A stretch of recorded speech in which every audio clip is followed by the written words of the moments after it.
কিছু ফ্যাক্টর যেগুলো আমরা একেবারে বলতে পারি যেগুলো খুবই ইম্পর্টেন্ট। তার মধ্যে একটা হলো আ ড্রেনেজের ডেনসিটি বা ড্রেনেজ ডেনসিটির কথা যদি বলি। সো আমি যদি একটু কন্ডিশনিং ফ্যাক্টর গুলো লিখি এখানে, ফর এক্সাম্পল আমি যদি বলি যে সেই ফ্যাক্টর গুলো কি, হ্যাঁ? আ ফ্লাড কন্ডিশনিং ফ্যাক্টর যেটা আরকি।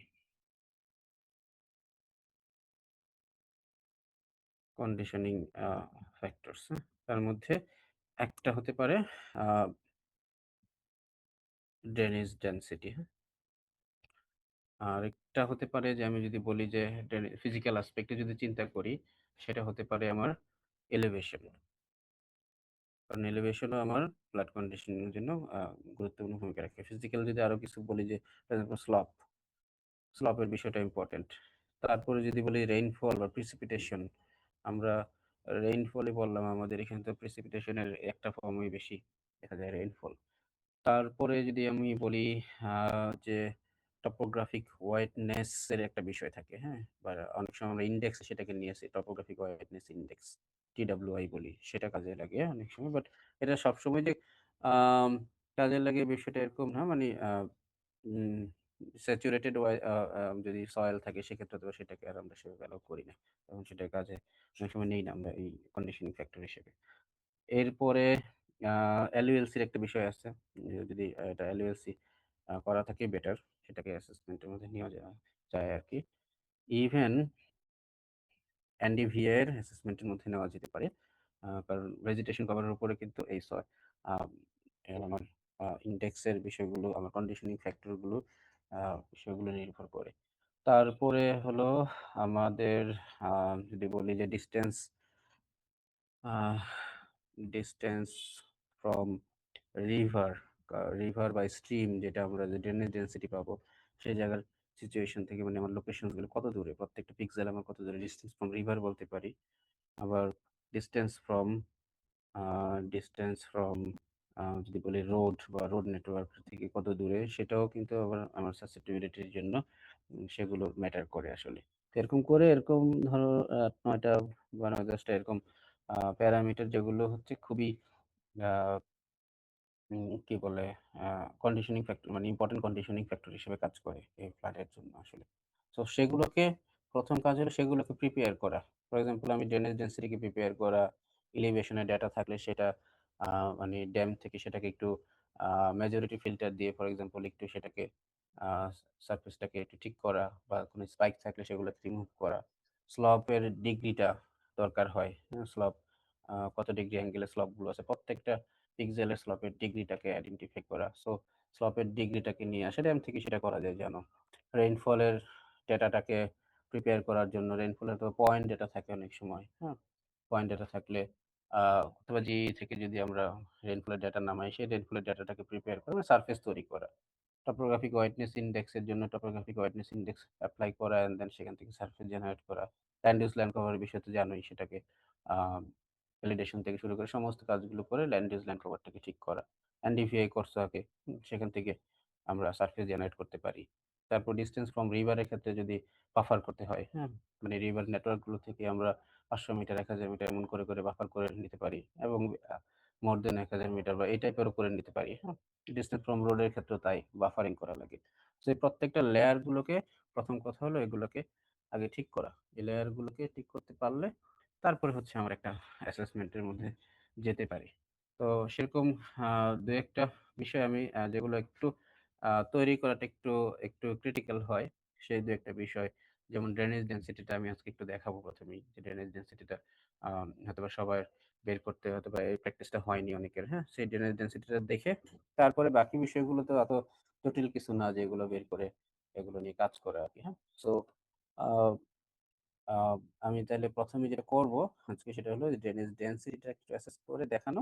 এখান থেকে কিভাবে আমি ড্রেনেজ ডেনসিটিটা বের করতে পারি। তারপরে বাকি কিছু বিষয় আছে যেগুলো আমার এখানে কয়েকটা প্যারামিটার আছে। সবগুলো হয়তোবা নাই। যেগুলো রেডি আছে সেগুলো দিয়ে আমি ফাইনাল অ্যাসেসমেন্ট টা করে দেখাবো আরকি। সো আমরা আ একটু যদি আ ক্যাটালগে যাই, এখানে টেম হবে। রিনিউ করে নিই। ইয়াস, ওকে। সো ড্যাম থেকে আমরা যে এই যে কন্ডিশনিং ফ্যাক্টর গুলোর কথা বললাম, এর মধ্যে আমরা ড্রেনেজ ডেনসিটিটাকে ধরি আর কি। ড্রেনেজ ডেনসিটিটা আমরা আগে একটু ঠিক করি। সো ড্রেনেজ ডেনসিটি নিয়ে কেউ কাজ করছো কিনা এর মধ্যে আমি জানি না, বা তোমাদের কোনো অভিজ্ঞতা আছে কিনা। আছে কারো ড্রেনেজ ডেনসিটি বের করা ড্যাম থেকে?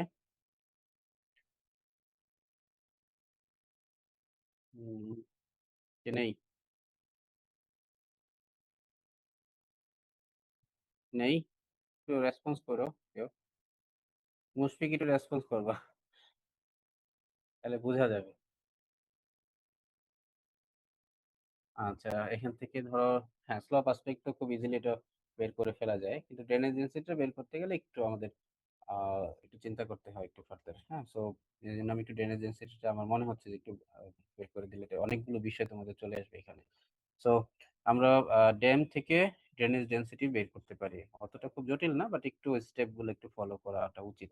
হ্যাঁ, তো যে ড্যাম থাকে, যে ড্যামটা হয়তো রাফ থাকে, অনেক সময় রাফ ড্যাম থেকে, হ্যাঁ, এখানে ভ্যালুস গুলো যে দেখাচ্ছে, যে মাইনাস ভ্যালু গুলো অথবা রিভারের, এবং সেখান থেকে পজিটিভ ভ্যালু গুলো, যেমন এখানে যে দেখাচ্ছে যেটা, সেটা হচ্ছে 113, অথবা দুই একটা পিক্সেল হয়তো বা 113 আছে, হ্যাঁ, সেটার কারণে সে হাইয়েস্ট ভ্যালুটা 113 দেখাচ্ছে। কিন্তু আমার উত্তর অঞ্চলে কিন্তু এখানে যদি আমি টপোগ্রাফিক হাইট বলি, সেটা কিন্তু 113 হবে এমন কোনো কথা নেই। এত উঁচু মানে সার্ফেস আমাদের এখানে না। হ্যাঁ, তো এই জায়গাটাতে হয়তোবা কিছু কিছু ভ্যালু সেখানে থাকতে পারে অনেক সময়, সেটার উপর বেস করে পুরো সার্ফেসটা করে ফেলা অনেক সময়।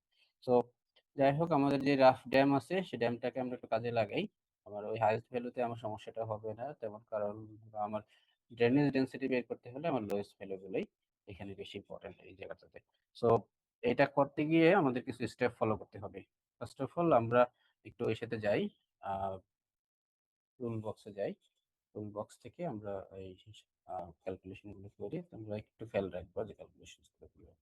তো টুল বক্সে স্পাশাল অ্যানালিস্ট টুল আছে। অ্যানালিস্ট টুলের মধ্যে হাইড্রোলজি যে টুলটা, হ্যাঁ, গ্রাউন্ড ওয়াটার নিয়ে কিন্তু কাজ করা যায় অনেক। হ্যাঁ, এখানে একেবারে বিল্ট ইন আমাদের গ্রাউন্ড ওয়াটারের কিছু বিষয় আছে, যদি সম্ভব হয় আমি দেখি এটা কাজ করা যায় কিনা। সো হাইড্রোলজি সেকশনটা, এই হাইড্রোলজি সেকশনে অনেকগুলো অপশনস আছে যেগুলো আমরা এখানে কাজে লাগাতে পারি। তো ফার্স্ট যেটা করতে হয় আমার, আহ, যেটাতে কোনো গ্যাপ আছে কিনা বা কোনো পিক্সেল মিসিং আছে কিনা সেটা তো আমরা জানি না এই থাউজেন্ডস অফ পিক্সেলের মধ্যে, অথবা এটার হিস্টোগ্রাম দেখলে অনেক সময় বোঝা যায় না। সেজন্য প্রথমে যেটা করতে হয়, আমার এই ফিল কমান্ডটা দিয়ে এই সিঙ্কস থাকলে কোনো, সেই সিঙ্কস গুলোকে ফিল করে ফেলতে হয়। তখন যেটা হবে যে আমার এই সিঙ্কস গুলোকে সে তখন আর সিঙ্ক হিসেবে দেখাবে না, তখন এই মাইনাস ভ্যালু গুলো কিন্তু নেগেটিভ ভ্যালু গুলো পজিটিভ হিসেবে সে দেখাবে।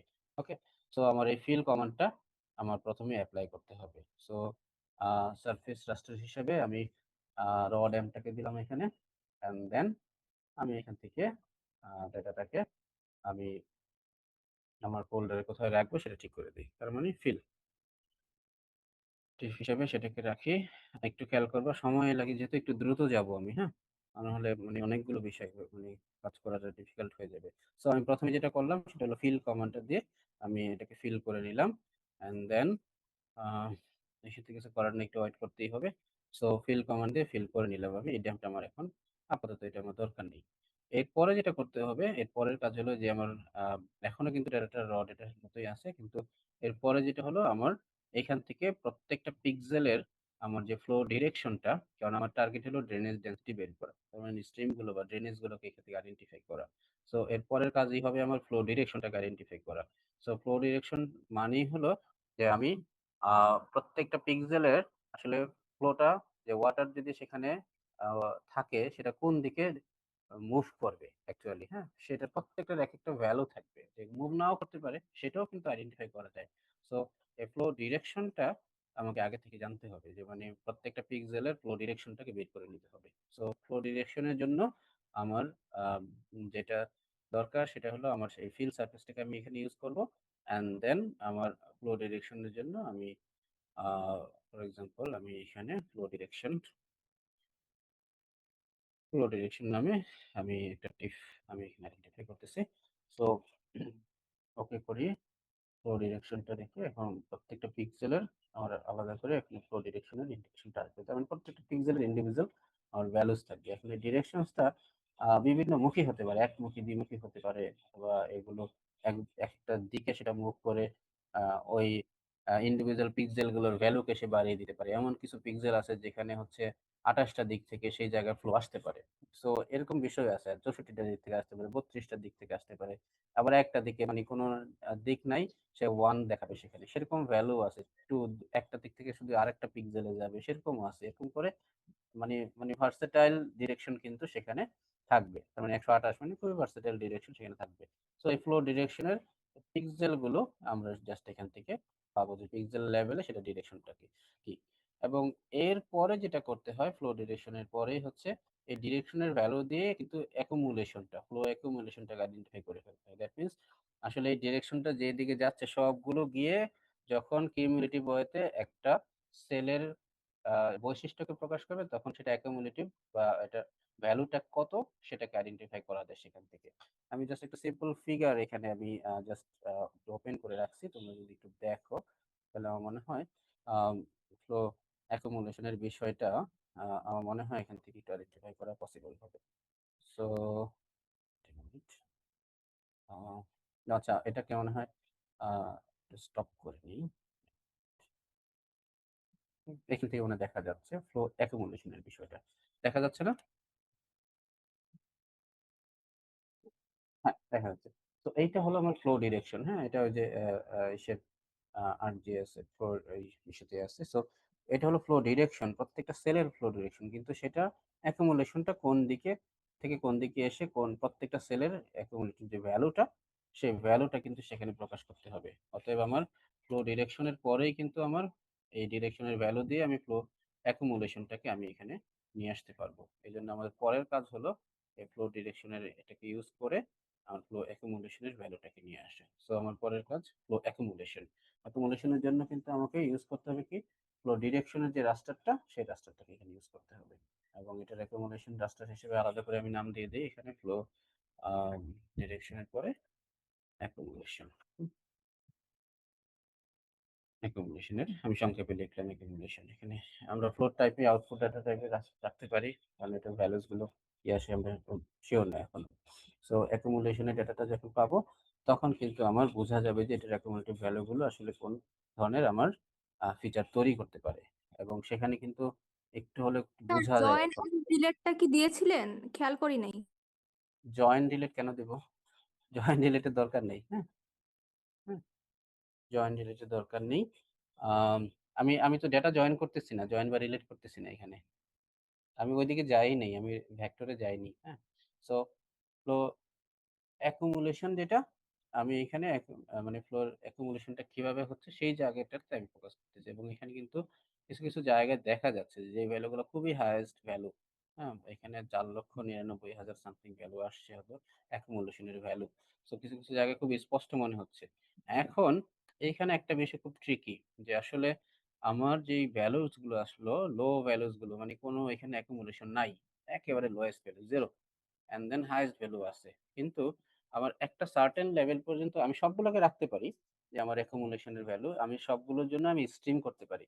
কিন্তু কিছু কিছু বিষয় ফর এক্সাম্পল যেখানে বৃষ্টি হয় ফর এক্সাম্পল, এমন একটা জায়গাতে পানি তো একটা দিকে যাবেই, তার একটা স্লোপ আছে, একটা দিকে সে অ্যাকুমুলেশনটা হবেই।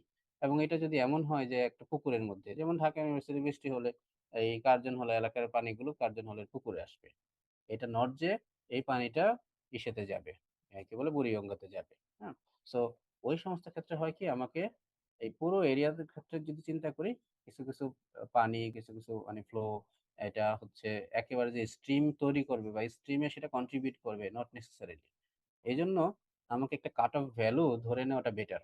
আদারওয়াইজ আমি যদি এই ফ্লো অ্যাকুমুলেশনের এই ডেটাটাকে ইউজ করি ফার্দার অ্যানালিসিসের জন্য, তখন কিন্তু আর আমাকে থাউজেন্ডস অফ আমাদের স্ট্রিম সবই আমার স্ট্রিম দেখাবে, একটা পিক্সেল দিয়ে আমার একটা স্ট্রিমের একটা সে একটা লাইন টেনে দিবে। হ্যাঁ, এইরকম সিচুয়েশন হবে। বাট আমি সেটা চাই না, আমরা সেটা চাই না। আমরা চাই যেটা সেটা হলো যে ন্যাচারাল যে স্ট্রিম গুলো যেগুলো আছে সিগনিফিকেন্ট স্ট্রিম গুলো যেটা আমার ড্রেনেজ ডেন্সিটিকে নির্দেশ করে সেই জায়গাটাতে যেতে। এই জন্য আমাকে এখান থেকে একটা কাট অফ ভ্যালু আমাকে বেছে নেওয়াটাই সবচেয়ে সমীচীন হবে, সবচেয়ে বেটার এখান থেকে। সেজন্য আমাদের এই যে আমার যে ফ্লো অ্যাকুমুলেশনের যেই অ্যাসেসমেন্ট এখানে আসলো, এইটাকে আমরা যদি আরেকটু ফার্দার অ্যাসেস করে নিই এখান থেকে, সেটা হলো আমরা যদি এখান থেকে একটু আমরা রিক্লাস করে নেই বিষয়টাকে, তাহলে একটু মনে হয় সুবিধা হয়। রিক্লাসিফিকেশনসটা কি? আমরা যদি একটা কাট অফ ভ্যালুকে ঠিক করে নেই, আমরা রাস্টার ক্যালকুলেটরে গিয়ে আমরা কাট অফ ভ্যালুকে আলাদা করে দিয়ে আমি এটাকে রিক্লাসিফাই করে ফেলবো। সো সেইজন্য একটা ভ্যালু আমাকে ধরতে হয়। যে ফর এক্সাম্পল আমি যদি ফ্লো অ্যাকুমুলেশন এর কথাটা বলি, ফ্লো অ্যাকুমুলেশন কোনটাকে বলবো? যেইটা যদি বলি যে নিচের গুলোকে আমরা ধরবো না। অতএব গ্রেটার দেন কথাটা আমার এখানে অ্যাপ্লিকেবল হবে। গ্রেটার দেন এত ভ্যালু। সো গ্রেটার দেন আমি যদি বলি আ ১০০, সেটাও একটা ভ্যালু হতে পারে, ২০০ একটা ভ্যালু হতে পারে, ৫০০ হতে পারে, ১০০০ হতে পারে, ৫০০০ ও হতে পারে। আবার ৪৯,০০০ ও হতে পারে। ৪৯,০০০ হলে বা ৪,০০,০০০ হতে পারে। ৪,০০,০০০ হলে বাকি যে ভ্যালুটা আছে ৯৯,৪০৩ সেগুলো হবে আমার অ্যাকুমুলেশন এর ভ্যালু। সো এটা খুবই ট্রিকি। সেজন্য মাঝে, মাঝে অনেক সময় একটু প্লে করতে হয় যে বিষয়গুলো আসলেই ঠিক আছে কিনা ফিল্ডে সেটা আসলে কোনো স্ট্রিম কিনা বা সেটা আসলেই কোনো স্ট্রিম হিসেবে দেখা যাচ্ছে কিনা সেই হিসেবে একটু একটু এক্সারসাইজ করতে হয় এই জায়গাটাতে। সব তো আর মানে অটোমেশন এ চললে হবে না। সেই জায়গাটায় ভেরিফিকেশন দরকার আছে, ভ্যালিডেশন এর দরকার আছে। জিআইএস রিমোট সেন্সিং এর একটা বড় ইস্যুই হলো ভ্যালিডেশন, ভেরিফিকেশন, গ্রাউন্ড ট্রুথিং। সো সেই জায়গাটা একটু চিন্তা করতে হয়। এজন্য গ্রাউন্ড এ না গেলেও যে ধরনের এভেইলেবল ডেটা গুলো আছে, ফর এক্সাম্পল আমার এখানে আ আ কি বলে আ Google Earth আছে, এটা সেটা আছে। সেগুলো দিয়ে বা বেস ভেক্টরস থাকলে সেগুলো দিয়েও কিন্তু আমি বুঝতে পারি যে আসলেই সেই জায়গাটা ঠিক হচ্ছে কিনা। সো আমি এটা তো আর এখন মানে ওই ভ্যালিডেশনটা মানে বারবার রান করে দেখার উপায় নেই এখানে। সো ওই সময়টা এতখানি হবে না এখানে। সো আমরা একটা ভ্যালু ধরলাম ফর এক্সাম্পল 500, হ্যাঁ? এই ভ্যালুটাকেই ধরে নিলাম যে আমরা কোন স্ট্রিমকে বাদ দিতে চাচ্ছি না। ছোট, ছোট স্ট্রিম গুলোকে নিবো। কিন্তু যেগুলো একেবারেই আননেসেসারি সেগুলো এখান থেকে রিমুভ হয়ে যাবে। সো এই ফ্লো অ্যাকুমুলেশন এর এই ডেটাটাকে আমরা বলব ফ্লো অ্যাকুমুলেশন ওইটাকেই বলবো যেটা হচ্ছে 500 এর উপরে যে ভ্যালু গুলো সেগুলোকে আমরা ফ্লো অ্যাকুমুলেশন এর ভ্যালু হিসেবে সেগুলোকে কাউন্ট করব। এবং সেইটাকে আমরা ফ্লো অ্যাকুমুলেশন এর রিক্লাস বলবো। আম একটু রিক্লাস, হ্যাঁ? রিক্লাস হিসেবেই আ একটা এল দিয়ে দিই। হ্যাঁ, বোঝা যাবে রিক্লাস। আ রিক্লাসিফিকেশন যেটা সেটা হিসেবে এটাকে মিট করবে আরকি, হ্যাঁ? সো এটাকে রান করি এখন। এখান থেকে এটা যদি রান করি তখন কিন্তু এখানে আমার ২ টা ভাগে আমাকে সরাসরি ভাগ করে দিছে। একটা হলো 0 যেগুলো ফ্লো অ্যাকুমুলেশন এর মধ্যে পড়বে না। আরেকটা হলো 1 যেগুলো ফ্লো অ্যাকুমুলেশন এর মধ্যে পড়বে অথবা সেই স্ট্রিম গুলাই আমার ফ্লো অ্যাকুমুলেশন এগুলোর মধ্যেই এখানে আছে। সো এই যে এই স্ট্রিম গুলো এখন দেখা যাচ্ছে। এখন কিন্তু স্ট্রিম গুলো স্পষ্ট হয়ে গেছে। কিন্তু প্রবলেমটা হলো স্ট্রিম কিন্তু এখনো রাস্টারের মধ্যেই আছে, হ্যাঁ? সো এই স্ট্রিম গুলোর মধ্যে এই যে আসলে কোন জায়গায় বেশি accumulation কোন জায়গায় কম accumulation সেটা কিন্তু এখন বোঝা যাচ্ছে না। স্টিল 0 আর 1 এর মধ্যে সে ভাগ করে দিছে। কিন্তু আমাদের কিন্তু স্ট্রিম গুলার মধ্যে অর্ডার থাকে। আমরা তো ফিজিক্যাল জিওগ্রাফিতে পড়ে আসছি। First order, second order, third order. যত বড় অর্ডারে যাচ্ছে তত আমার মানে স্ট্রিম গুলো কিন্তু আমার ওয়াইডেনিং হচ্ছে বা স্ট্রিম গুলোর ফ্লো সেখানে বেশি থাকে। সো এইভাবে পুরো জায়গাটা যদি আ আমি একটা ক্লাসে রাখি তাহলে কিন্তু সেখান থেকে আমার ছোট, ছোট স্ট্রিম গুলো আমার বড়, বড় নদীগুলোর মতোই সেগুলো কাজ করবে। সো সেক্ষেত্রে কিন্তু ডিজাস্টার হয়ে যাবে আবার, হ্যাঁ? সবই ফ্লাডিং হয়ে যাবে আরকি, হ্যাঁ? সো এইটার থেকে বাঁচার জন্য আমাদের কিন্তু উপায় আছে। সেটা হলো এই ফ্লো অ্যাকুমুলেশন এর যে স্ট্রিম লাইন গুলো যেগুলো আছে সেগুলোকে আমরা আবার একটু ডিফারেন্ট ওয়েতে সেটাকে চিন্তা করতে পারি। আমার এখান থেকে এই স্ট্রিমের অর্ডার গুলোকে আমরা সেখান থেকে আইডেন্টিফাই করে ফেলতে পারি। That's why we need to have আরেকটা অপারেশন সেটা হলো স্ট্রিম অর্ডার আইডেন্টিফিকেশন। এবং স্ট্রিম অর্ডার আইডেন্টিফিকেশন এর ক্ষেত্রে আমরা ইনপুট দেব যেটা সেটা হলো ফ্লো অ্যাকুমুলেশন এর যে রিক্লাসিফাইড যেটা সেটাকে নট যে অরিজিনাল যেটা ফ্লো অ্যাকুমুলেশন এর ওটাকে দিলে কিন্তু আমার অনেকগুলো সব এখান থেকে নিয়ে নিবে। কিন্তু এখন ওই 0 ওই জিনিসগুলোকে সে কনসিডারই করবে না। সে হলো এই 1 কে কনসিডার করে এখানে স্ট্রিম যেগুলো আছে সেই স্ট্রিম গুলোর সে ক্লাসিফাই করে ফেলবে এখানে। সো স্ট্রিম অর্ডারের জন্য ফ্লো অ্যাকুমুলেশন এর এই ভ্যালুটাকে দেব। আর যেটা দরকার হবে পাশাপাশি সেই জায়গাগুলোর কিন্তু ফ্লো ডিরেকশনটা আমার দরকার। ফ্লো ডিরেকশন না হলে কিন্তু সে আবার সেখানে স্ট্রিম অর্ডারটা ঠিক করতে পারবে না। কারণ ওইটার থেকেই তো আমার অরিজিনাল ভ্যালুটা আসছে, অ্যাকুমুলেশন এর ভ্যালুটা। দ্যাটস ওয়াই আমাদেরকে ফ্লো ডিরেকশন এর যে রাস্টারটা সেটাকে এখানে চুজ করে দিতে হবে। অনেকগুলো মেথড স্ট্রিম অর্ডারিং এর মেথড আছে। স্টেলার এর মেথড আমরা জানি সবচেয়ে বেশি যে first order, second order, third order করে এভাবে মেথড গুলো দিয়ে দেয়। এগুলো থিওরিটিক্যাল বিষয়। সো এই এই আমরা স্টেলার এর আ মেথডটাকে এখানে রাখবো। যেটা খুব ইজিলি সেটা আন্ডারস্ট্যান্ডেবল। সো এইটা আমরা একটা নাম দিব সেটা হলো স্ট্রিম অর্ডার, হ্যাঁ? আমরা যদি এসও দিয়ে রাখি তাহলে বুঝতে সুবিধা হবে স্ট্রিম অর্ডার। সো আমরা স্ট্রিম অর্ডার হিসেবে এটাকে নাম দিলাম অ্যান্ড দেন দেখি কতগুলো স্ট্রিম অর্ডারে আমাকে এই জায়গা থেকে এই বিষয়গুলোকে ভাগ করে দেয় আর কি। সো এখানে কিন্তু দেখা যাচ্ছে যে স্ট্রিম অর্ডার হিসেবে ৫ টা স্ট্রিম অর্ডারকে এখানে আইডেন্টিফাই করে দিয়েছে যে ৫ টা স্ট্রিম অর্ডার এখানে আছে। তার মানে হচ্ছে ছোট বড় থেকে শুরু করে ৫ পর্যন্ত স্ট্রিম অর্ডারগুলো সেখানে আছে। সো যদি আমরা এদিকে দেখি, হ্যাঁ? এদিকে বড়, বড় স্ট্রিমগুলো কিন্তু আমরা জানি যে এই জায়গায় কিন্তু দেখা যাচ্ছে যে সব জায়গায় স্ট্রিম আছে। কিন্তু স্ট্রিমগুলো কিন্তু আসলে সবগুলোর অর্ডার সব জায়গায় নেই। যেগুলো বড় অর্ডারের স্ট্রিমগুলো সেগুলো কিন্তু কিছু জায়গায় আছে। আর বাকিগুলো লোকাল যেই রিলস, গালি বা ভ্যালিজ যেগুলো আছে ছোট, ছোট স্ট্রিমগুলো সেগুলো কিন্তু সেখানে দেখা যায়। এখন এই স্ট্রিম অর্ডারটা আমাদের আ রাস্টার হিসেবে কিন্তু সেটা আছে। এখনো পর্যন্ত কিন্তু টিফ ফাইল, এই যে টিফ ফাইল এটা কিন্তু রাস্টার। সো এই রাস্টারটাকে আমাদের এখন যেটা করতে হবে সেটা হলো এই রাস্টারগুলোকে আমাদের আ ফিচারে নিয়ে যেতে হবে, অথবা আমরা যদি বলি যে এটা ভেক্টরে নিয়ে যেতে হবে। কারণ কি আমরা ড্রেনেজ ডেনসিটি বের করব, সেজন্য আমাকে এইগুলোকে লাইনে কনভার্ট করে তারপর আমার লাইন ডেনসিটি হিসেবে ড্রেনেজ ডেনসিটিকে আইডেন্টিফাই করতে হবে। দ্যাটস ওয়াই আমাদের যেটা দরকার সেটা হলো স্ট্রিম টু ফিচারের যেই আ আ ইস্যুটা সেটাকে আমরা এখানে এপ্লাই করা। সো এখানে ইনপুট হিসেবে স্ট্রিম অর্ডারটাকে আমরা দিব রাস্টার, স্ট্রিম রাস্টার হিসেবে। আর ফ্লো ডিরেকশনটা স্টিল আমার এখন এখানে আবার দরকার।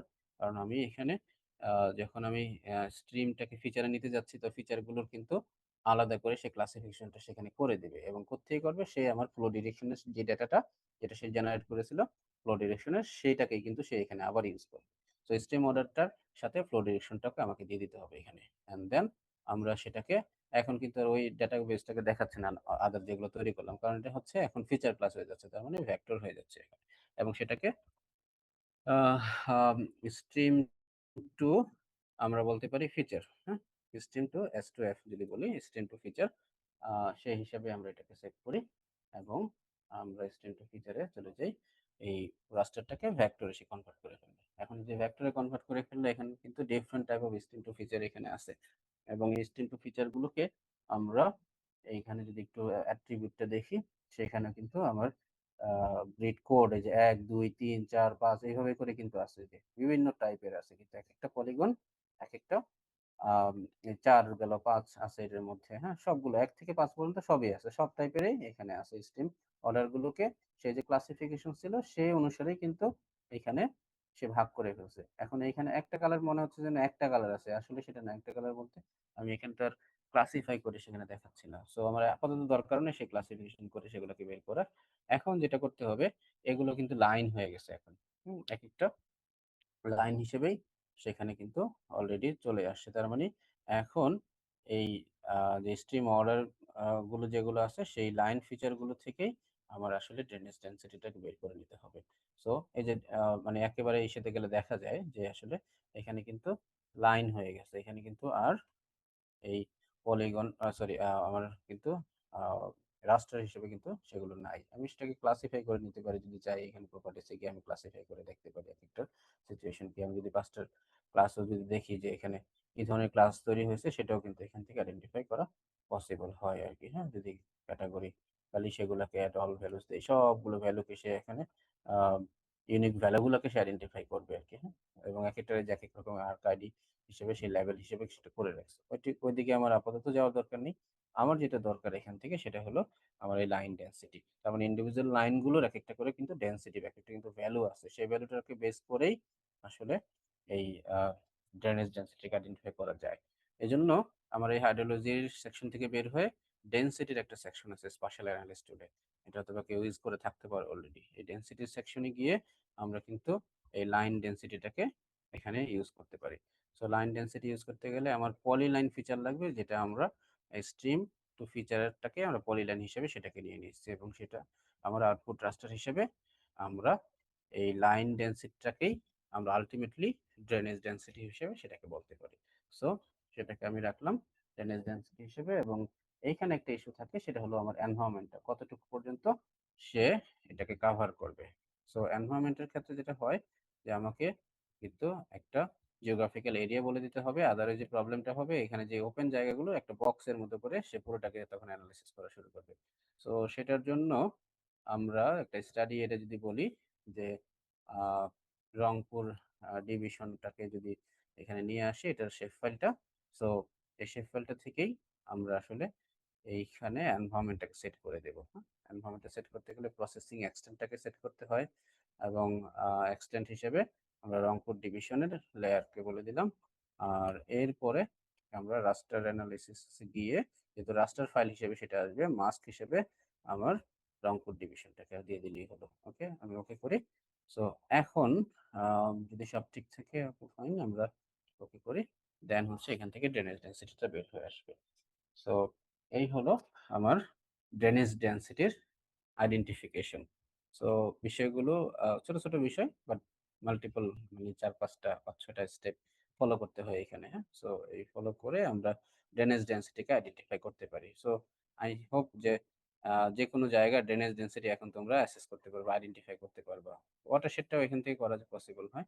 সো ড্রেনেজ ডেন্সিটি যদি আমরা বলি যে আমরা ক্লাসিফাই করে দেই, একটু দেখি, যদি 5 ক্লাসে সেটাকে ভাগ করি, তাহলে আরেকটু এখানে স্পষ্ট হয় বিষয়গুলো, কোন জায়গায় ড্রেনেজ ডেন্সিটিটা কেমন। এই ড্রেনেজ ডেন্সিটিটা আমাদেরকে কাজে লাগাতে হবে। যেমন এইভাবে করে প্রত্যেকটা ডেটার প্রিপারেশন দরকার। এটা একটু বেশি স্টেপ ছিল ড্রেনেজ ডেন্সিটি, অথবা এটা তোমরা সচরাচর করো না, সেই জন্য আমি এই ড্রেনেজ ডেন্সিটিটা এখানে একটু বের করে দেখালাম আর কি। হ্যাঁ, এটা ক্লিয়ার মুশফিক? জি স্যার। হ্যাঁ, আচ্ছা। সো ড্রেনেজ ডেন্সিটি এখন থেকে তোমরা বের করতে পারবা, আইডেন্টিফাই করতে পারবা drainage density। এখন আসি হচ্ছে আমাদের যে মেইন যে কাজ, যেটা হলো আমার ফ্লাড সাসেপ্টিবিলিটি অ্যাসেস করা। তো ফ্লাড সাসেপ্টিবিলিটির জন্য আমরা যেই বিষয়গুলো বলেছিলাম, হ্যাঁ, যে বিষয়গুলো আমাদের দরকার, আমি এগুলোকে একটু রিমুভ করে ফেলি, তাহলে এই জায়গাটা একটু ক্লিয়ার করি। হ্যাঁ, ক্লিয়ার করে আমরা তারপরে কাজগুলো করার চেষ্টা করি। হ্যাঁ, সো আমার এই ড্যামটাও দরকার নেই। ওকে, সবকিছু ক্লিয়ার এখন। এখন যেই ইস্যুস গুলো দরকার আমি বলেছিলাম, যেটা যেটা অ্যাটলিস্ট রেডি আছে, সেটা দিয়ে আমরা একটা অ্যাসেসমেন্ট করতে পারি। ধরো আমার ড্রেনেজ ডেন্সিটি রেডি আছে, আমার এলিভেশনের জন্য আমার এলিভেশনের ড্যাম রেডি আছে, আমার আর বলেছিলাম যেটা, সেটা হলো স্লপ। স্লপ কোথায়? স্লপ আছে এখানে। তারপরে হচ্ছে এগুলো তো এখানে চলে গেল। রেইনফল আছে, বাট রেইনফলের এটা খুব রাফ, কারণ হলো ভেরিয়েশনও কম। বিষয়টা হলো এরকম যে রেইনফলের একটা দুইটা স্টেশন থেকে এত বড় জায়গার খুব ভালো আসলে অ্যানালিসিস আসে না, বা একটা স্টেশন থেকে, রংপুর ডিভিশনের স্টেশন। সো এই স্টেশনগুলো যদি আরো একটু বেশি হতো, সেক্ষেত্রে আর কি রেইনফলের অ্যাকচুয়াল সিচুয়েশনটা, এটা যেমন আইডব্লিউ করা, হ্যাঁ, মানে ডিস্টেন্স ডিকের একটা ইস্যু থাকে। ডিস্টেন্স এখান থেকে ওই লোকেশন থেকে যত দূরে হবে রেইনফল তত কম হবে, এটা তো আসলে মানে মানা খুব কঠিন, ঠিক না? সো এই ইস্যুস গুলো আছে, যে এই ডেটাগুলো যতটুকু আরো ভালো মোডে পাওয়া যায়, হ্যাঁ, অথবা যদি আমরা জিএ থেকে রেইনফলের লেয়ারটাকে সেখানে ইউজ করতে পারেন, তাহলে আরেকটু লোকাল কন্ডিশন গুলো সেখানে প্রিভেল করতো। এই বিষয়গুলো কিন্তু একটু রেজাল্টস এর ক্ষেত্রে ইনফ্লুয়েন্স ফেলে আসলে। সো আমরা drainage density, elevation, slope, rainfall নিলাম। এলইউএলসি এখানে নাই, এলইউএলসিটা করা নাই, সো আমরা এলইউএলসি আপাতত রাখি, বাদ রাখি। আর হলো ডিস্টেন্স ফ্রম রিভারের কথা বলেছিলাম, isn't it? হ্যাঁ, ডিস্টেন্স ফ্রম রিভারকে নিলাম। আবার হলো ডিস্টেন্স ফ্রম রোডকেও রাখি। এই লেয়ার গুলো আছে 1 2 3 4 5 6টা। 6টা আর দেখি, ড্যাম তো আমার অন্য কাজে লাগলো। ড্রেনেজ ডেন্সিটি তো নিলামই, এলিভেশন নিলাম, এলিভেশনটা ফ্লো ডিরেকশন, রেইনফল গেল, স্লপ গেল, স্ট্রিম অর্ডার আমার এখানে দরকার নেই। ওকে, সো আমাদের ধরো 6টা লেয়ার আমরা এখান থেকে সিলেক্ট করলাম, যতটুকু আমাদের আছে এখানে। হ্যাঁ, সো এখন এই এই যে অ্যাভেলেবল যে আমার ডেটাগুলো বা আমার যে রাস্টার সারফেস গুলো, সেখান থেকে আমরা ফ্লাড সাসেপ্টিবিলিটিটাকে অ্যাসেস করে দেখি। আমার মেইন উদ্দেশ্যটা হলো যে কিভাবে অ্যাসেসমেন্টটা করতে হয়, কিন্তু ডেটা প্রিপারেশন, ডেটার ভ্যালিডেশন, ডেটার অ্যাকুরেসি, ডেটার চেক, এগুলো প্রফেশনাল কাজের জন্য আরো বেশি অ্যাকুরেট হতে হয়। এটা হয়তো এডুকেশনাল পারপাস তোমরা সেভাবে রান করে দেখতে পারো, কিন্তু আরো যদি মাছ মোর প্রেসাইজ হতে যেতে চাই, আমার আরো অনেক ফ্যাক্টর সেখানে কাজে রাখতে পারে। এবং স্ট্যাটিস্টিক্যাল যে মাল্টি কলোনিয়ালিটি বললাম, এগুলো তো তোমরা মাল্টি কলোনিয়ালিটি করে আসছো হয়তো এরকম স্ট্যাটিস্টিক্যাল বিষয়গুলোতে, কোর্সেস গুলোতে, সেগুলোকে অ্যাসেস করা বা ফ্যাক্টর অ্যানালাইসিস করা, করে ফ্যাক্টরের ইম্পর্টেন্স আইডেন্টিফাই করা, সেগুলো করে আসলে আরো আমার ভালো হয় এখানে অ্যাসেসমেন্টের জন্য। ওকে, আমরা ফ্লাড সাসেপ্টিবিলিটির জন্য এখন যদি স্পাশাল অ্যানালিস্টে যাই, স্পাশাল অ্যানালিস্টে গিয়ে আমরা এখানে ২ টাইপের অপারেশনস করতে পারি। একটা হলো বিশেষ করে স্পেস ফাজি এখানে অ্যাপ্লিকেশন না। সো আমরা ওয়েটেড ওভারলে অথবা ওয়েটেড সামে আমরা যেতে পারি।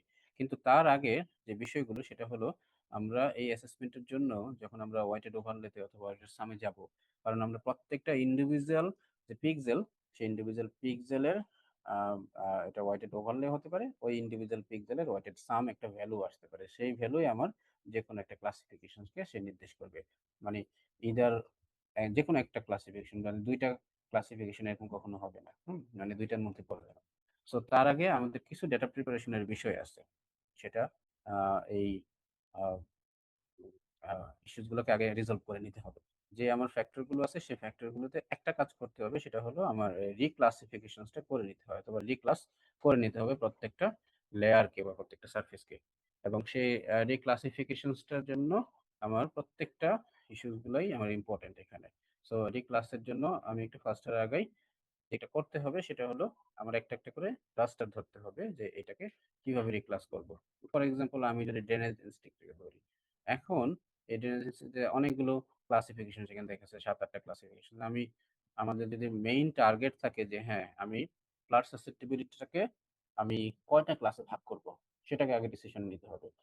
আমরা তো নরমালি এলাইকেট স্কেলের মতো যেটা করি যে ৫ টা ক্লাসে ভাগ করে দেই। যেমন যদি ফ্লাডের কথা বলি, ভেরি লো সাসেপ্টিবল, লো, মডারেট, হাই, ভেরি হাই, এই ৫ টা ক্লাসে যদি ভাগ করি, তখন আমরা এটাকে ৫ টা ক্লাসে ভাগ করে নিলাম। তারপরে এই ক্লাসিফিকেশনের মেথড নিয়ে অনেক রকমের থিওরি আছে যে কোনটা ভালো হয়, কোন ডেটার জন্য কোনটা ভালো হয়। আমরা জাস্ট দেখানোর পারপাসে হচ্ছে আমরা ইকুয়াল ইন্টারভ্যাল করে দেখাচ্ছি যে এখানে কিন্তু হিস্টোগ্রামের বিষয়েও কিন্তু দেখতে হবে যে আসলে এখানে কি সিচুয়েশন, হ্যাঁ? সো লো ভ্যালু গুলো কেমন বা হাই ভ্যালু গুলো কেমন, কতটুকু আছে, সেই বিষয়গুলো কিন্তু ইম্পর্টেন্ট। সো ইকুয়াল ইন্টারভ্যালও যদি রাখি, আমি জাস্ট দেখানোর জন্য এটা কিভাবে করা হয়, তাহলে কিন্তু নিউ ভ্যালুস গুলো, এই যে আমার ওল্ড ভ্যালু যে ক্লাসগুলো আছে ৫ টা ক্লাসে ভাগ হয়ে গেল, প্রত্যেকটার জন্য নিউ ভ্যালু অ্যাসাইন হয়ে গেল। অতএব এটা যদি 0 থেকে এই যে ভ্যালুটা আছে সেটার নিউ ভ্যালু এই রেঞ্জের মধ্যে যেগুলো আমার পিক্সেল যতগুলো পড়বে সবগুলোকে সে 1 এর মধ্যে ক্লাসিফাই করে ফেলবে। এইটাই হলো আমার রিক্লাস। এই ভ্যালুর মধ্যে যেটা 2, এটা 3, এটা 4, এটা 5। এখন আরেকটা বিষয় এখান থেকে একটু মাথায় রাখতে হবে। যদি আমরা ফ্লাড সাসেপ্টিবিলিটি করতেছি, তাহলে কম ভ্যালুস গুলো আমরা যে এখানে ডিসাইড করি যে কম ভ্যালু মানেই হলো আমার ফাইনাল অ্যাসেসমেন্টের কম ভ্যালু মানি যদি লো সাসেপ্টিবল বলি, তাহলে বেশি ভ্যালু হলো হাই সাসেপ্টিবল। তাহলে সেটার সাথে অ্যালাইন করতে হবে আমার ফ্যাক্টরটাকে। ফর এক্সাম্পল আমি যদি ড্রেনেজ ডেনসিটির কথা বলি, ইন দ্যাট কেস এই লো ড্রেনেজ ডেনসিটি মানে হচ্ছে কি আমার কম, যদি আমি এইভাবে রাখি, কম আমার সাসেপ্টিবল। এবং তাহলে আমার থিওরির সাথে মিলাতে হবে এখন যে আসলে লো ড্রেনেজ মানে কম সাসেপ্টিবল। এবং সেটাই কিন্তু মিন করে যে আসলে আমার যদি ড্রেনেজ কম থাকে, তাহলে আমার সাসেপ্টিবিলিটি কম থাকবে। আর যদি ড্রেনেজ নেটওয়ার্ক বেশি থাকে, সেখানে মানে চান্সেসটা থাকে বেশি ফ্লাড হওয়ার সেই জায়গাটাতে। অতএব আমার যে ক্লাসিফিকেশনটা এখানে বাই ডিফল্ট দেখাচ্ছে সেটা ইজ ফাইন, হ্যাঁ? সো যেগুলো হাই ক্লাসের মধ্যে পড়ছে সে জায়গায় হাই সাসেপ্টিবিলিটির জন্যই সেই পিক্সেলস গুলো সেখানে কাজ করবে। আর যদি সেটা না হয় উল্টোটা হয়, উল্টোটা হলে এখানে রিভার্স করে দিলে, রিভার্স নিউ ভ্যালু দিলে জাস্ট এটা উল্টো হয়ে যাবে। অতএব আমার এখানে রিভার্স করার দরকার নেই। আমার যেটা দরকার সেটা হচ্ছে ড্রেনেজ ডেনসিটি কম, সাসেপ্টিবিলিটি কম। ড্রেনেজ ডেনসিটি বেশি, সাসেপ্টিবিলিটি বেশি।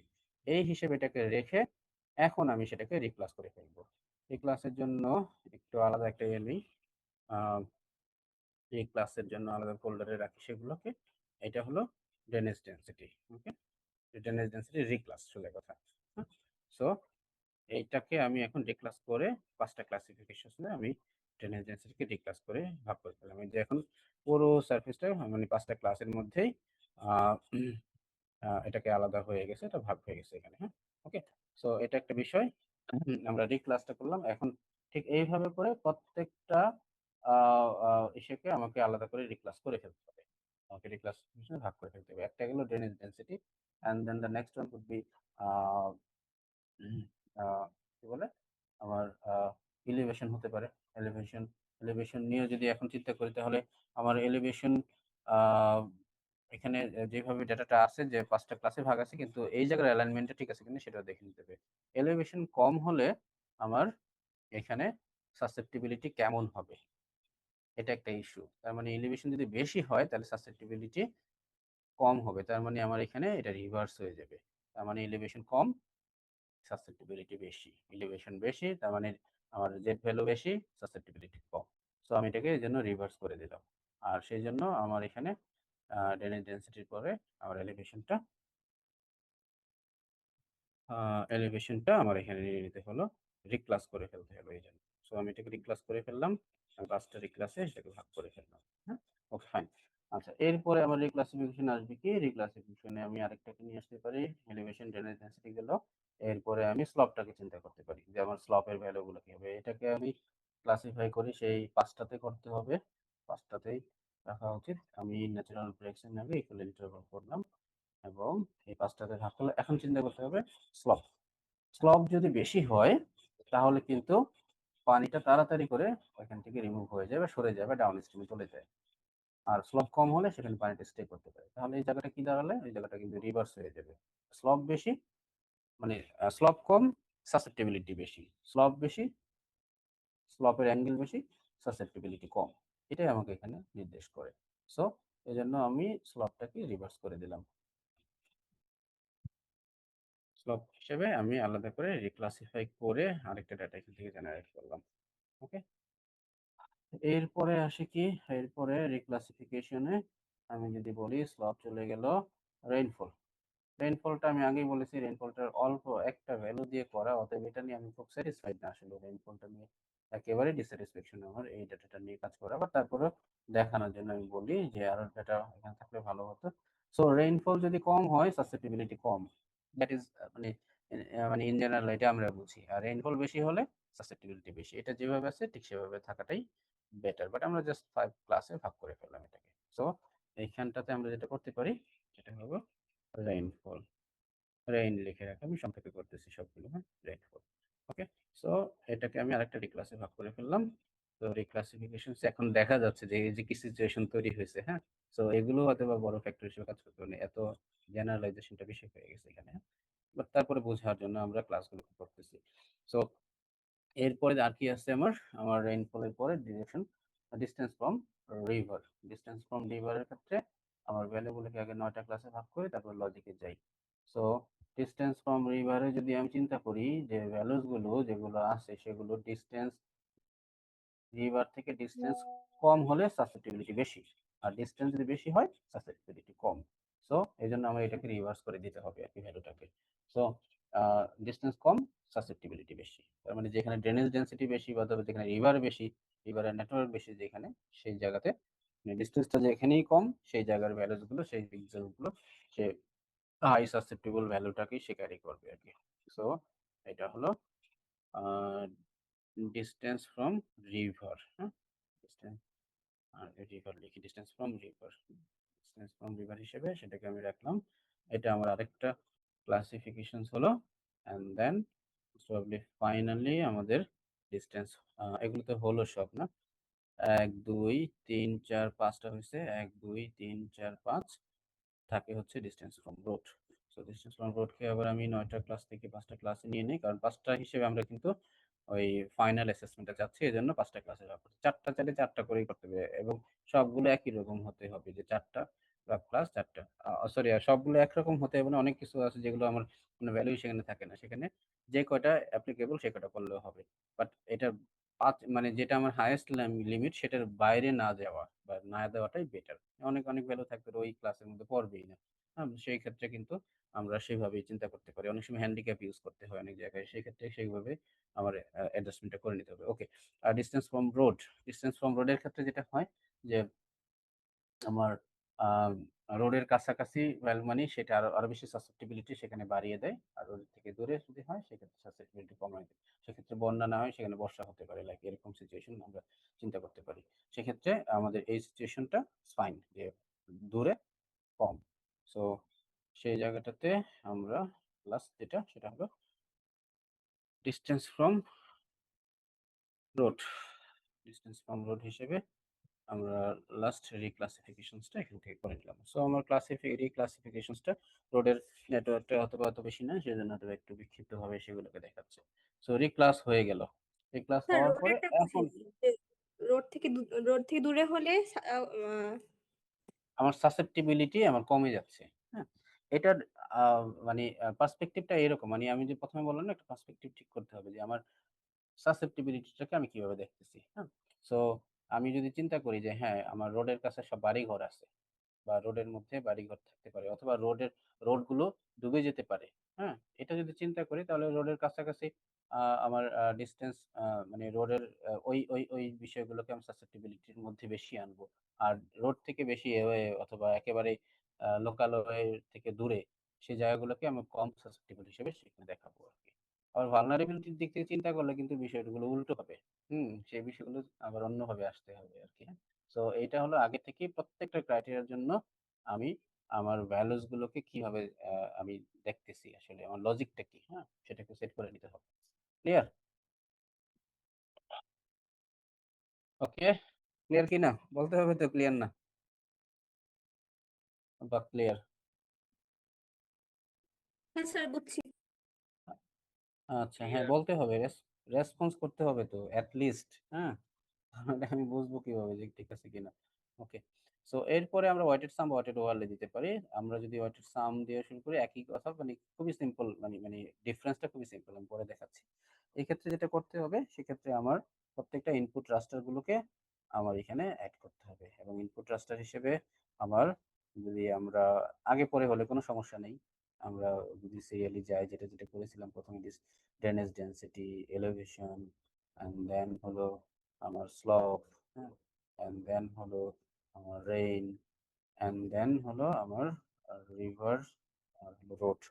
এই আমি সবগুলো ৩, ৩, ৬টাকে নিয়ে আসলাম। এটা আনার পরে যেটা মেন কাজ হবে, এখানে ওয়েট অ্যাসাইন করা।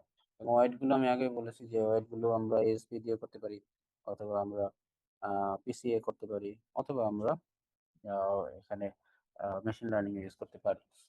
সো ফ্যাক্টরি ইম্পর্টেন্স গুলোকে আইডেন্টিফাই করার জন্য। সো এই ওয়েট গুলো আসলে এখন এটার ইনফ্লুয়েন্সটাকে নির্দেশ করবে, যে আসলে ওই লোকাল এরিয়াতে প্রত্যেকটা ইনফ্লুয়েন্স, কারণ এই প্রত্যেকটা ইনফ্লুয়েন্স ইকুয়াল না। আর যদি ইকুয়াল হয় তাহলে ইকুয়াল দিলেও সমস্যা নেই। এখন ওয়েট গুলো কিভাবে করা যায়? 0 থেকে 1 এর মধ্যে নেওয়া যায়। আবার ওয়েট গুলোকে 0 থেকে 100 এর মধ্যেও রাখা যায়। একই কথা, সেটাকে পরে যেভাবে খুশি ক্লাসিফিকেশনসটা করে নেওয়া যেতে পারে।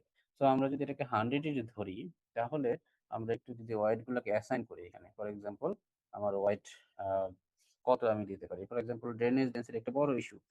সো আমি যদি বলি যে এটাকে আমি 20, 25 বা 30 পরে আমি দিয়ে যাই আরকি, হ্যাঁ? পরে আমরা এটাকে ঠিক করতে পারবো, হ্যাঁ? এলিভেশনটাও একটা ম্যাটার। আমি যদি 15 রাখি, হুম? স্লপ একটা ইস্যু। আমি যদি কত, 30, 40, 45 অলরেডি হয়ে গেছে। আমি 15 রাখলাম। রেইনফল একটা ইস্যু, 15 দেখি। এখন ডিসট্যান্স ফ্রম রিভারটা রোডের থেকে বেশি ইম্পোর্টেন্ট। এটা দেখি কত হলো আমার। তারপরে আমরা ঠিক করি, হ্যাঁ? আচ্ছা। সো যেটা দেখাচ্ছে 30, 40, 50, 60, 70, 80, 90, বেশি হয়ে গেল মনে হয় না? সো অনেক ভেরিয়েশন আছে, বাট একটু আমরা এখন ঠিক করে নিই আসলে বিষয়গুলো। আগে দিতে হবে তো। এটা যদি আমরা 25, 25, এটা কিন্তু আমি আরবিট্রারিলি দিচ্ছি, হ্যাঁ? এই ওয়াইডটা কিন্তু সিস্টেমেটিক্যালি আসতে হবে। আচ্ছা, দেখি বাড়ানো তো যাবে, হ্যাঁ? আ এলিভেশন, স্লপ, আর স্লপটা আ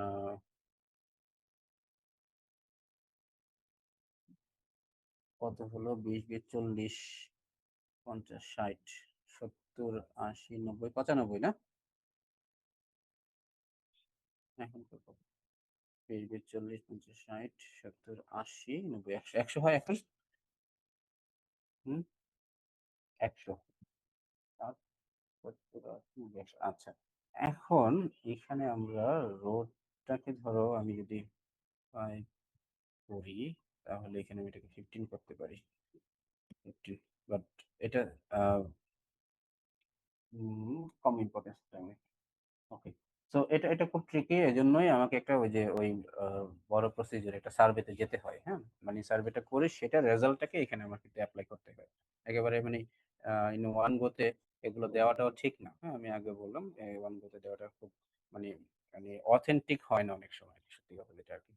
সো এটাকে অথেন্টিক করতে হলে আমার সেই প্রসেস যেতে হবে। বাট এখন তো আর সেখানে এই এসবি এখন করা পসিবল না।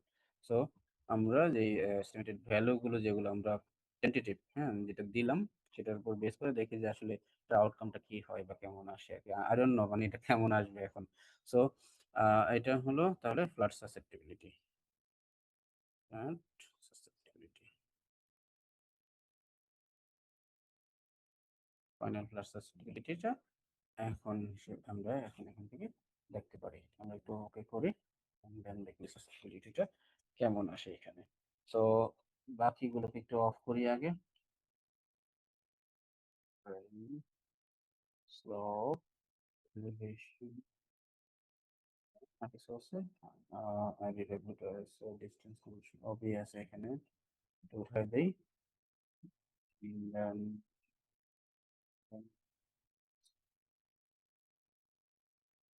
এইটাতে আমরা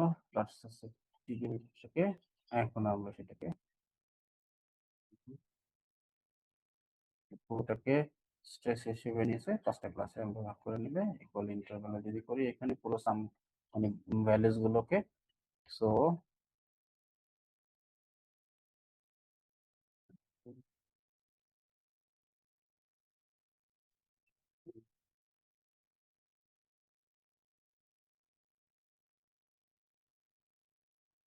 এখন এখানে একটা ফ্লাড সাসেপ্টিবিলিটির একটা ম্যাপ আসছে এবং যে জায়গাগুলোতে আমরা দেখছিলাম যে ড্রেনেজ ডেন্সিটিটা বেশি বা এটা ওয়েটের উপর ডিপেন্ড করে অথবা যে জায়গাগুলোতে স্লপটা বেশি অথবা স্লপটা কম, হ্যাঁ, সেই জায়গাগুলোতে অথবা এলিভেশনটা কম সেই জায়গাগুলোতে কিন্তু সাসেপ্টিবিলিটিটা বেশি আসছে। সবচেয়ে বেশি আসছে এই যে এই স্ট্রিমের এই দিকটাতে দেন এই আশপাশটাতে হচ্ছে মডারেট আর সরি লো, সরি এগুলো হাই, ভেরি হাই, এটা হাই, এটা হচ্ছে মডারেট আর এদিকে হচ্ছে লো, ভেরি লো এর দিকে চলে গেছে। এবং আমরা বেসিক্যালি আমরা জানি যে রংপুর ডিভিশনে কিন্তু এই অঞ্চলগুলোতেই সবচেয়ে বেশি ফ্লাডেড হয় এবং এই পারেও কিন্তু ফ্লাড হয়। আমরা এই একটা দিকেই দেখতেছি এখানে, সেখানে কিন্তু এইদিকে ফ্লাডের মানে অকারেন্সটাও কিন্তু বেশি অথবা তার মানে এই জায়গাটাতে আসলেই সাসেপ্টেবল টু ন্যাচারাল ফ্লাড, হ্যাঁ, সেটা বলা যায় আর কি। তো এটাকে আরো রিফাইন করা যায় বা আরো অনেক কিছু করা যায়, মানে আরো ডেটাগুলোকে অনেক দীর্ঘ সময় নিয়ে কাজ করা এবং এগুলোকে রিফাইন করে কাজ করা বা আরো আমার ভ্যালিডেশনটাকে আরো স্ট্রং করার জন্য আমার আরো ফ্যাক্টরগুলোকে রিফাইন করে কাজ করলে আরো ভালো রেজাল্ট পাওয়া পসিবল। এবং তারপরে গ্রাউন্ড ট্রুথিং এর বিষয় থাকে যে হিস্ট্রিক্যালি আসলে ওই ফ্লাড কিছু আমি পয়েন্ট নিয়ে তারপরে আমি দেখলাম যে হিস্ট্রিক্যালি ফ্লাড এখানে হয়েছে কিনা বা সেই গ্রাউন্ড ট্রুথিং ডাটাটাকে সাথে ম্যাচ করা, হুম, অথবা ফ্লাড লেভেলের ডাটা নিয়ে সেটার সাথে ম্যাচ করা যে আসলে আমি যেটাকে হাই সাসেপ্টিবল বলতেছি সেখানে ফ্লাড হয় কেমন, হ্যাঁ, আবার যেগুলো লো সাসেপ্টিবল সেগুলো ফ্লাড আসলে কেমন লো সাসেপ্টিবল কিনা সেই জায়গাগুলো সেগুলো গ্রাউন্ড ট্রুথিং করা পসিবল হয়। তো এটা হলো একটা উদাহরণ যে আমরা এইভাবে করে স্পেশাল অ্যাসেসমেন্ট গুলো সেখানে করতে পারি। আর ওই যে যেটা বলছিলাম একটু যে বলে দিই এখানে সেটা হলো আমরা যদি সরি ওয়েটেড ওভারলেতে যাই সেক্ষেত্রে একই জিনিসগুলো আমি যে রাস্টার গুলোকে এখানে নিয়ে আসি পার্সেন্ট ইনফ্লুয়েন্স গুলো দিয়ে দিব আর স্কেল ভ্যালুটা আমার ওইটার যেটা আমি একটু আগে বললাম সেই হিসেবে ঠিক আছে কিনা একটাকে দেখাই। আমি যদি বলি ড্রেনেজ ডেন্সিটিটাকে নিয়ে আসলাম, এই ভ্যালুটাকে আমি নিয়ে আসতে হবে, অ্যাড করার পরে আমার এই ফিল্ড গুলো কি আছে সেই অনুসারে এটা ঠিক আছে কিনা নাকি এটা রিভার্স হবে সেগুলো ঠিক করে এই 100% ইনফ্লুয়েন্সটাকে আমি প্রত্যেকটার মধ্যে ডিস্ট্রিবিউট করে দিব, তারপর ওকে করবো, দেন হচ্ছে আমার ওই এই ওয়েটেড সামের মতো ওয়েটেড ওভারলে হিসেবে সেটা কাজ করবে। হ্যাঁ, ওয়েটেড ওভারলে আসলে মাল্টিপল ক্রাইটেরিয়া অ্যানালাইসিস এর ক্ষেত্রে আমার কনভিনিয়েন্ট একটা ম্যাথ যেটা আমরা ওয়েটেড সামে করতে পারি। এই হলো ওয়েটেড সাম ওয়েটেড ওভারলে বিষয় আর কি। সো এতটুকু বোঝা গেছে কিনা, ক্লিয়ার কিনা বা এই ধরনের অ্যাসেসমেন্টটা মানে এই রিলেটেড বিষয়গুলো, হ্যাঁ, এইভাবে অ্যাসেসমেন্টের মধ্যে আনা যাবে কিনা ফিউচারে। এটা খুব কঠিন বিষয় না, বড় কোনো মডেল টডেল কিছু but data preparation and then এটার ওয়েটেড সাম ওয়েটেড ওভারলে হিসেবে একটা স্পেশাল অ্যানালিসিস করা আর কি। ক্লিয়ার কিনা এতটুকু মুশফিক? স্যার এখানে তো আপনি ওয়েটটা দিচ্ছেন মানে আপাতত একটা ধরে নিছেন। আমাদের একটু যদি একটু আবার পরীক্ষা বলো। আসে তাহলে স্যার ওয়েটটা তো এখানে একটা ধরে নিছেন, কিন্তু নর্মালি তো স্যার এভাবে করতে হয় না, কিন্তু পরীক্ষা আসলে কি আমরা এভাবে ধরে নিব বেশি কিছু দেওয়া থাকবে আচ্ছা, weight টা? যদি যদি এক্সামে আসে, হ্যাঁ, আমরা কিন্তু ওয়েট গুলোকে তোমাদের যে যার মতো করলে একটা সমস্যা হবে। ইন দ্যাট কেস আমরা এই ওয়েট গুলোকে ঠিক করে দিব, হ্যাঁ, যে আসলে ওই ওয়েট গুলো আমরা সেন্ড করে দিলে ওই ওয়েটটাকে ইউজ করবো সেখানে, তাইলে তো হলো আর কি। হ্যাঁ, তা নাহলে এক একজন এক জি একটা ওয়েট ইউজ করবে, তাহলে ইউনিফর্মিটি থাকবে না সেখানে। ওকে, জি আচ্ছা, ঠিক আছে, আমি একটু ওই সাথে যাব কি বলে অ্যাটেন্ডেন্সটা নিতে। এখন তোমাদের কোয়েরি থাকলে কোয়েশ্চেন্স থাকলে একটু চিন্তা করে রাখো, ক্লাস শেষ হওয়ার আগে বলতে পারবা। আমাদের ক্লাস এই, হ্যাঁ, এখানে একটু যদি দেখা যাচ্ছে মনে হয় না, সো অ্যাটেন্ডেন্সটা একটু নিয়ে নিয়ে অ্যাটেন্ডেন্সটা একটু